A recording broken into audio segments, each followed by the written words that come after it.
Welcome बच्चों। आज हम आप बच्चों नेक्स्ट इसका डेरिवेशन कराएंगे। कल आपको एक डेरिवेशन कराया था, इसका दूसरा अब पहले तो सेम मीडियम में था, दोनों लेंस के दोनों तरफ समान मीडियम थे। आज दोनों लेंस के दोनों तरफ जो है डिफरेंट मीडियम में आपको कराएंगे।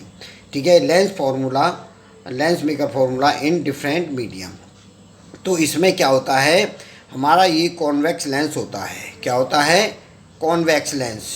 इस कॉन्वेक्स लेंस के अंदर जो इसका रिफ्रैक्टिव इंडेक्स होता है वो n2 होता है, और इसकी एक सरफेस पृष्ठ सरफेस होता है, इसे P1 कहते हैं। फर्स्ट सरफेस को P1 और सेकंड सरफेस को P2 कहते हैं।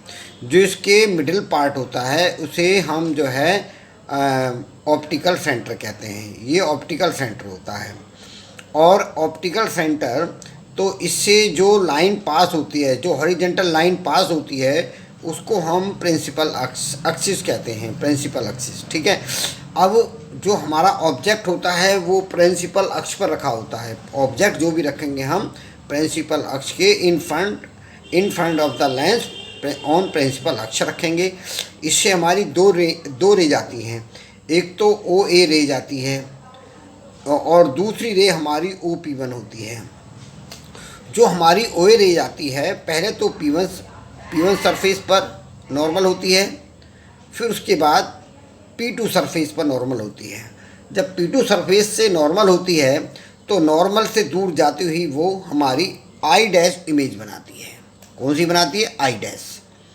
अब ये आई इमेज बनती है हमारी, हैं। तो अब हम जो देखते हैं, ये जो हमारी इमेज बनी इसके द्वारा, अब हम क्या करते हैं कि ये वापस रिटर्न होती है रे, और जैसे जाती है फिर ये वापस लौटती है यहाँ से। अब ये लौट करके फिर जाती है और यहाँ पर ये इमेज हमारी उसी मीडियम में जिधर ऑब्जेक्ट रखा होता है वापस रिटर्न होती है। ये OP1 जाती है, फिर ये रिटर्न होती है यहाँ से। तो ये हमारा आई डैश इमेज बनती है। कौन सी इमेज बनती है? I dash. तो ये हमारा ये इसका एक डायग्राम है। जो इसकी P1 P2 क्या है? ये सरफेस है। इस सरफेस की सेंटर ऑफ कर्वेचर C1 होती है, इस सरफेस की सेंटर ऑफ कर्वेचर C2 होती है। C1 C2 से ये नॉर्मल हमारे ड्रॉ होते हैं, और जहाँ पर ये हमारी इंसिडेंट रे होती है या रिफ्रैक्टेड रे है, ये नॉर्मल उसी पॉइंट को क्रॉस करते हुए निकलते हैं।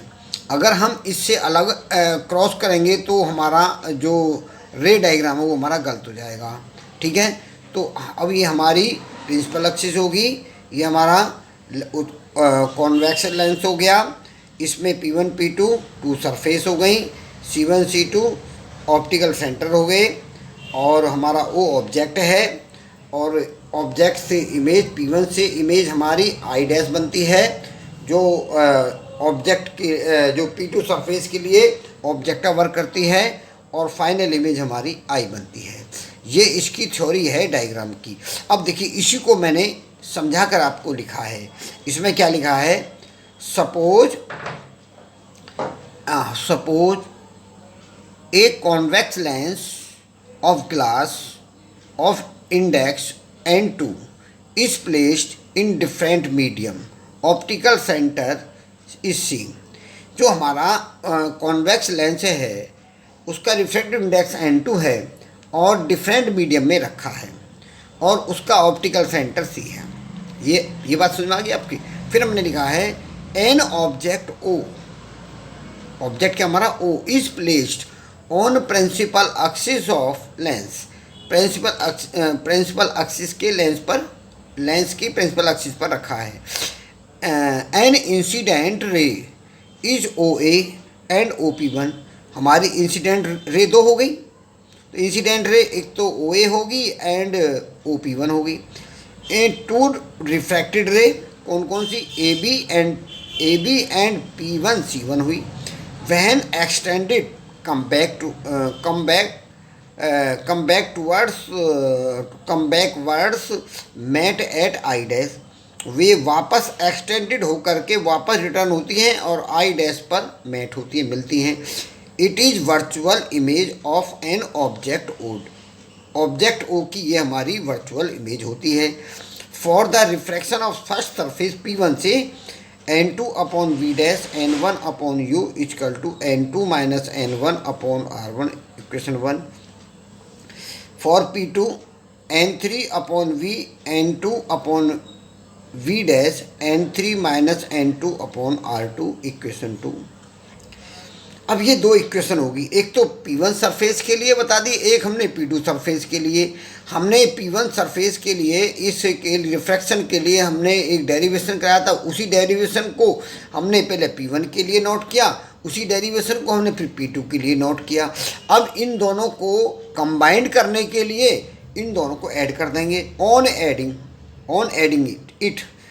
तो इन दोनों को ऐड करेंगे तो हमारी ये चीज़ तो हमारी कैंसिल हो गई, ये दो बची, ये हम लिख देंगे। फिर हमारी ये दोनों बची, ये हमने लिख दिया, इसमें से हमने माइनस कॉमन ले लिया, तो ये हमारी ये पोजीशन आ गई। If two medium is same, ये तो हमारा डेरिवेशन हो गया। ये क्या हो गया? डिफरेंट मीडियम के लिए अगर ये है तो डिफरेंट मीडियम के लिए ये हमारा एक पोजीशन आ गई, ये पोजीशन।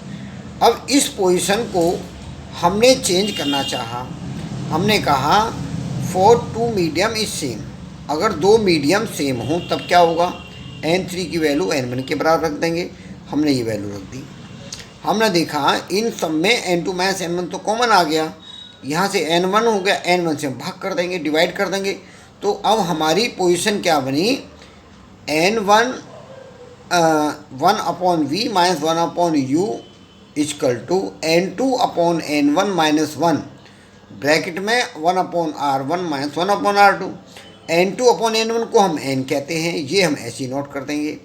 अब हम ये देखेंगे हमारी जो कंडीशन है बाय द डेफिनीशन, जो डेफिनीशन ये बताती है कि since V equal to F unit, कि जो एक्सिस के पैरेलल आने वाली रे जिस पॉइंट पर मेक करती हैं वो उसकी फोकल लेंथ होती है, फोकल पॉइंट होता है, उस फोकल पॉइंट से और ऑप्टिकल सेंटर के जो डिस्टेंस होती है वो फोकल लेंथ होती है। तो हमने N2 अपॉन N1 को तो N बता दिया, तो हम इस V की वैल्यू को हम V को यहाँ F रखेंगे, U की वैल्यू इन्फिनिटी रख देंगे, इन्फिनिटी वैल्यू 0 हो जाती है तो ये कैंसिल हो जाएगा, ये हमारी ऐसी आ जाएगी। तो 1 upon F equal to N minus 1 1 upon R1 1 upon R2। इसे आपको प्रिपेयर करना है। होमवर्क में आपको क्या करना है? होमवर्क इसमें करना है, होमवर्क में कंप्लीट करो।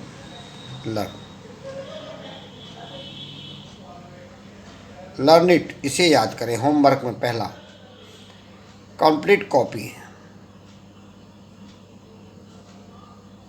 कंप्लीट वर्क, और वर्क को कंप्लीट करें। ये मैंने आज आपका इसमें वर्क दे दिया है, हैं? अब इसमें मैं समझना चाह रहा हूँ कि ये मैंने आपको समझाया है, इसी के आधार पे आपको और आगे करना। अब देखेंगे नेक्स्ट डेरिवेशन आपका है, नेक्स्ट डेरिवेशन है expression for the relation between first and second focal length of the convex lens. तो अब हमने जो डेरिवेशन ये कहा था, we know that N3 upon V N1 upon U equal to N2 minus N1 upon R1 minus N2 N3 upon R2, ये value हमने रखी थी। तो ये वैल्यू से हमने ये ड्राइव किया था। इस डेरिवेशन में फर्स्ट फोकल लेंथ निकालनी है, तो फॉर फर्स्ट फोकल लेंथ के लिए क्या कहेंगे? V इक्वल टू 0 और U equal to F1। First condition जो हमारी होगी, V की वैल्यू क्या कर देंगे? इन्फिनिटी, U की वैल्यू क्या कर देंगे? F1। तो हम ये इसमें इस वैल्यू को पुटअप कर दिया हमने। जब हमने पुटअप कर दिया तो अब हमारी N3 upon infinity N1 upon F1 equal to N2 minus N1 upon R1 N2 minus N3 upon R1, ये ऐसी चीज़ आ गई। तो ये तो 0 हो गया, इसको ऐसे ही लिख दिया, इसे इक्वेशन नंबर हमने 1 मान लिया। अब इसी चीज़ को हम सेकंड फोकल लेंथ के लिए कहेंगे। सेकंड फोकल लेंथ के लिए V equal to F2 U equal to infinity, तो N3 upon F2 minus 1 upon infinity. तो ये राइट हैंड साइड में तो ऐसा कैसे रहेगा हमारा? ये तो हमारी 0 हो गई। जब ये 0 हो गई तो N3 अपॉन F2 हमने यह लिख दिया, और इस साइड को हमने ऐसे नोट कर दिया इक्वेशन 2 नंबर को। अब हम ये देखेंगे इक्वेशन 1 और 2 में राइट हैंड साइड इक्वल हैं, जब ये दोनों चीज़ इक्वल हैं तो हम ये बराबर ये कर देंगे। तो मैंने कहा from equation one and third first and second then we have n3/f2 minus n1 upon f1। हम f1 को एक तरफ ले जाए, f1 f2 एक तरफ कर दिए, n minus n1 upon n3 एक साथ कर दिया। तो हमारा एक तो ये आ गया। If two medium is same, यदि दोनों मीडियम सेम हों तो n3 की वैल्यू क्या हो जाएगी, n1 हो जाएगी। अगर हम इसमें दो मीडियम को सेम कर दें कि पहला और लास्ट का जो मीडियम दोनों वो मीडियम सेम है तो f1 f2 -1 वैल्यू हो जाएगी, f2 इक्वल टू -f1 है। तो इसका मतलब हो गया कि हम ये कह सकते हैं इनमें the numerical value of two focal length are equal, तो इनकी इक्वल होंगी। लर्न इट, इसे आप याद करें। होमवर्क में डबल होमवर्क दे रहा हूँ, लर्न इट, इसे क्या करेंगे, लर्न करेंगे और इसे याद करेंगे। ओके, इसके बाद अब आगे चलेगा।